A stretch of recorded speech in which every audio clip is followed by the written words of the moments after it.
says that she loves me. Isn't it lovely when the one you lusting is the one you're loving? Loneliness and social isolation are also far more common than we might realize. About 1 in 2 American adults report experiencing loneliness. Everyone can be impacted across all ages, socioeconomic conditions, and geographies.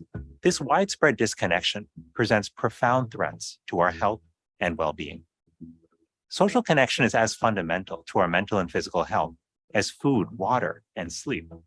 And it affects our performance and productivity at work, school, and in our communities. Now is the time to invest in building social connection. This first ever Surgeon General's advisory on our epidemic of loneliness and isolation shows us how. The keys to connection are simple. Answer a phone call from a friend. Invite someone over to share a meal. Listen and be present during conversation. Seek out opportunities to serve others. These steps may seem small, but they're extraordinarily powerful. By strengthening our relationships, we can improve our heart and brain health, reduce our risk of diabetes and high blood pressure, boost our immune systems, and lower our risk of depression. We can build lives and communities that are healthier and happier, and we can ensure our country and the world are better poised than ever to take on the challenges that lie ahead. Okay, that music though. All right, welcome back, Dr. Murty. Thank you for that, Surgeon General. Seems like a nice man with a nice message. And Dr. Amin is here with a nice message as well. She's here to heal us from the inside out. And I love that you came in with the connection, because that's one of the greatest things about what we're doing. It's what I look forward to when I see you and, everybody. And I was just telling Carl and Urias today, I didn't know Dr. Carr until 2020. And because of him, I know you, Dr. Black, Dr. Beatty. I'm just got one of my. It seems like you've known Dr. Carr forever. Like all right. of us have known each other a long. All of us forever. And I just got a text from Dr. Nana Yao, who's in Kemet with everybody. And Dr. Beatty looks like he's in his element, boy, because I don't usually see him this animated, but he's like, oh, and they got music, and I'm like 240 people that have come together because of something though, and they're all connected. That creation of community is important.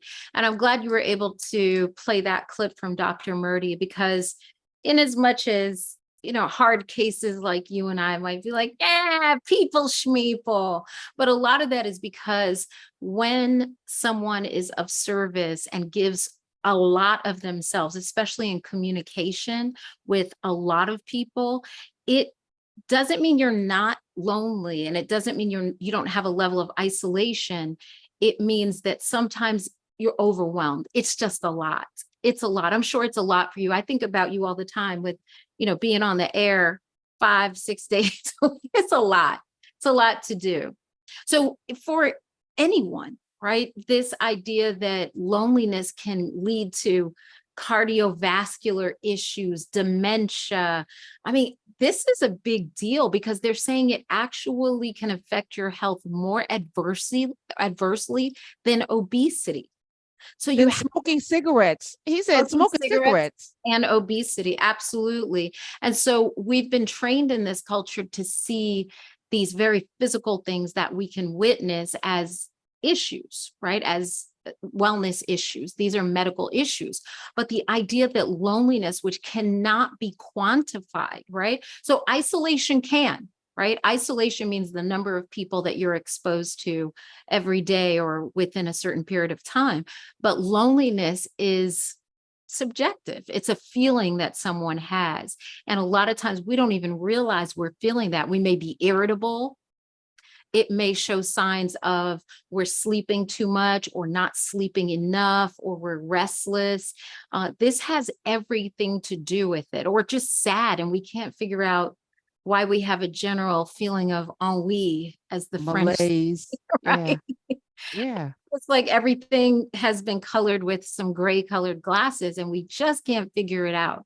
And so it's easy for people to say, oh, just feel grateful in your life. Just be happy. That's so easy to say. But the idea of actualizing that takes more. And as we're talking about the idea of having more conversations, of creating community, which you've done a beautiful job of, I mean, the idea, look, here in Sirius and in Narrative and in Nubia, these communities of folks who are able to have conversation with each other and have some through lines, right? Some threads, some common threads of wanting information and being seekers.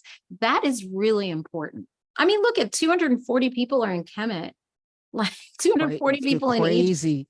I Once have I saw that taken the people. numbers were going to be that, I was like, nope, I will not be doing that. I've taken No. people to Egypt. I've taken people on retreat all over the world, but I've taken, the most I've taken is about 55, 60 people. I cannot even fathom that number of people. Yo. However, they've come together because of the community that you've built. And it's so important with that aspect of loneliness. I mean, we talk about what herbs to take, certain foods people should have or shouldn't. Well, what happens when your social group around you doesn't support that? You feel, Right. you just feel like, okay, I'm in this by myself, even in your own house. Yeah, I was gonna say first of all, thank you as always. I can't tell you how grateful I am that that you exist in this world, because you usually come through, we're going to talk herbs, but this is not, there's no herb for this. And so, and this is more prevalent. He said 1 and 2, and somebody listening right now is very lonely, and they're very lonely in a house full of people. They're very lonely surrounded by people. Right. And that to me is you can be lonely and not be the alone. worst. Yeah. That is the worst. I think it's worse to be around a lot of people and still have a sense to that point that nobody gets you, that nobody understands. And then you have to be inward and not have anyone to talk with about the things that you're feeling. It's not even about being clinically depressed or having to go see a therapist. That's something different. It's about community. It's about having your tribe. And some of us live in places that are unfriendly. We moved to places because of our socioeconomics, and we felt like that was better for our children's school or whatever. It was a better environment, safer neighborhood, and we have no community. And then we're faking it, right? Because we're supposed to, and we're doing it for the children.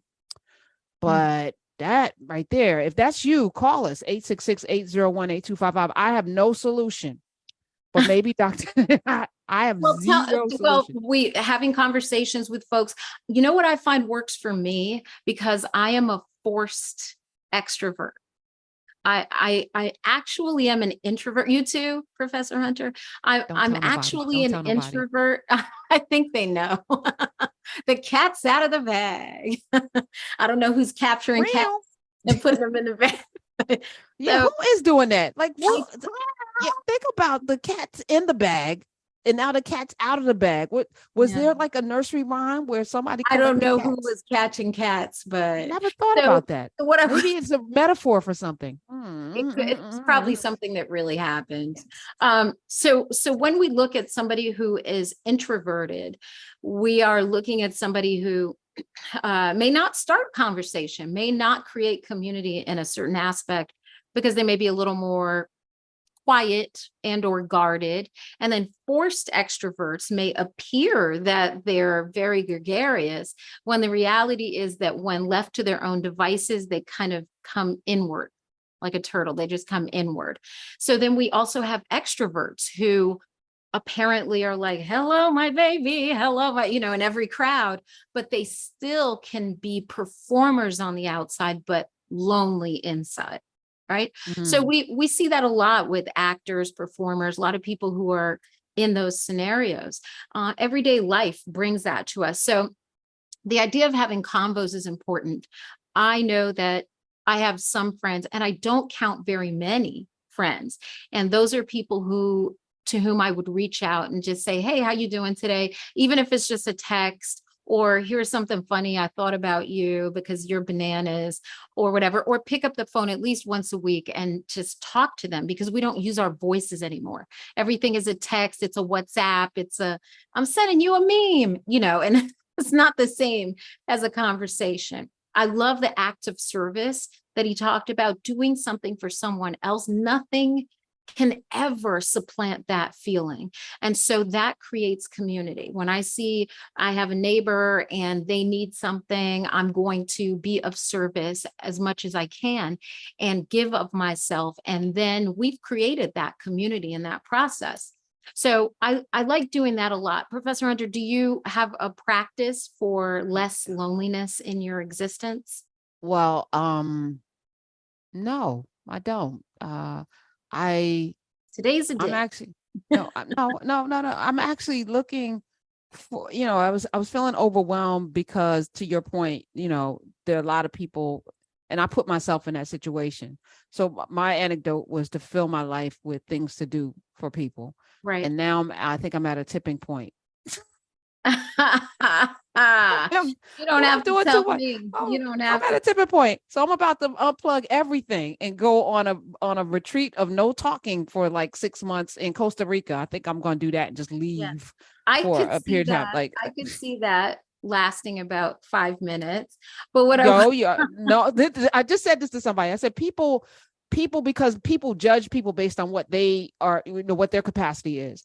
yeah. You would be surprised. I absolutely could not talk for 6 months and be very happy. Like I think if there weren't other people around. I could be by myself with some Okay. books. Okay, by And yourself. See, that's the thing. yes, Be by yourself. yes, I'm actually craving that right now, just to No, I be get that. somewhere. So no, I don't have a solution. I'm trying to be more lonely. I'm trying to work on that. But I was thinking about this today, like the amount of people, that we have in our lives that we don't reach out to. I was thinking about my mom, because every day we talk now, somebody died, So, and so I had to, like, we have this edict. Don't call me. Like, I'm from the Wiz. Don't nobody bring me no bad news. I could play Eveline. I'm like, if you go and tell me something I could use. Don't nobody bring me. I'm like, do not tell me somebody else died. I can't bring them back. I don't even want to hear it. Do not start a conversation with, did you hear so-and-so died? I do not want to hear that somebody died. I don't want to hear it. So then now she tell me the day before the funeral, I thought you'd want to know. So you can go if you want to. So she just did that to me on Friday night. Did you hear that so-and-so? I was like, oh my God. All right, I guess I have to go. But yeah, I figure people who are getting older, their friends are dying, and that can be depressing and lonely, because their community that they grew up with, like my mother went to school with a bunch of people, and they have reunions, like family reunions every year. They go on trips together, and folk are dying every year. Yeah. And that's becoming, crazy. she's becoming more and more isolated because that's quantifiable, right? Yes. So there are 100 of them at a reunion, and then it gets smaller and smaller and smaller.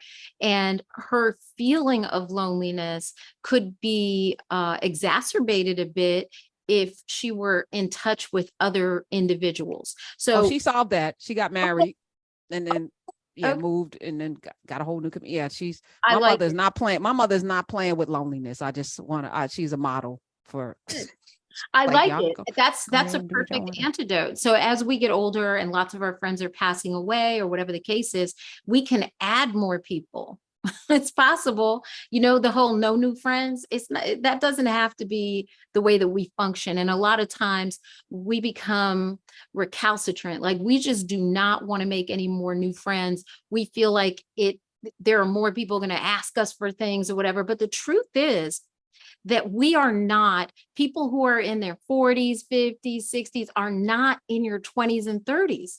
Our mindset needs to grow, because the truth of the matter is that someone who'd be in your set of folks, like in Narrative, Nubia, here on Sirius, are probably relatively well employed, et cetera, et cetera. So they're not asking you for anything.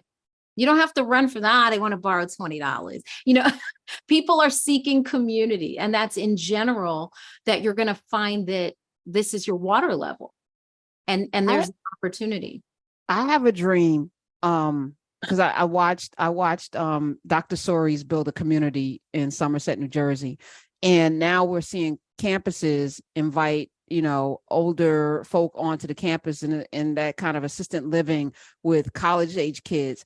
And in my perfect community, there's like daycare being run by folk who are in their 60s and 70s, folk who are retired, right? Yeah. So you got that exchange. You got the kids in school and the college on a college campus. Like, that would be perfect, where the adults could, yes. What you're saying is spot on.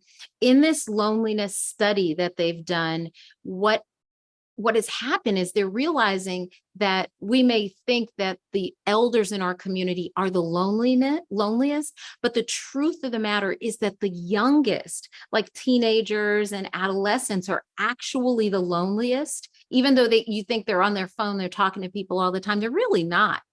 And that if we put those two groups of people together, just as you're indicating, it creates a village. And from our indigenous standpoints, the youngest people in the village and the oldest people in the village have the most in common. One is returning to the ancestral realm. One has just come back through. So they both have information for each other. So when we do like planting communities, we just donated all of the planters from our shop to local school here. That's about a block from the shop.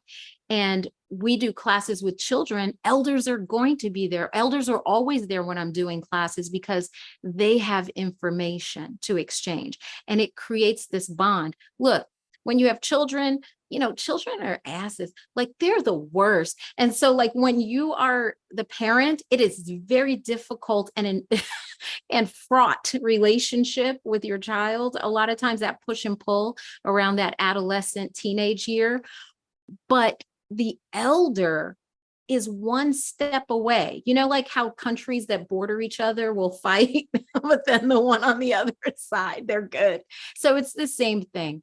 You're absolutely right. And those acts of service can go both ways in a community with elders and children. The children have the physical strength, the elders have the wisdom, and they come together. And I think you're right about our teenagers, our adolescents, our, middle school kids being the loneliest, even though they have access to the most, entertaining things because they're not in community because they don't remember really when you were that age, you just felt like everything was horrible and nothing was right in the world. And now they're even more isolated, and COVID didn't help.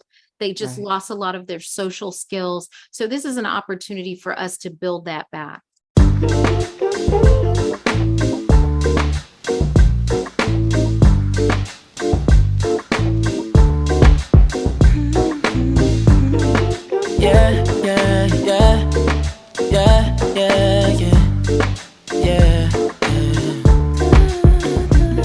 I run my fingers through her hair as she smiles and says that she loves me. Isn't it lovely when the one you love is the one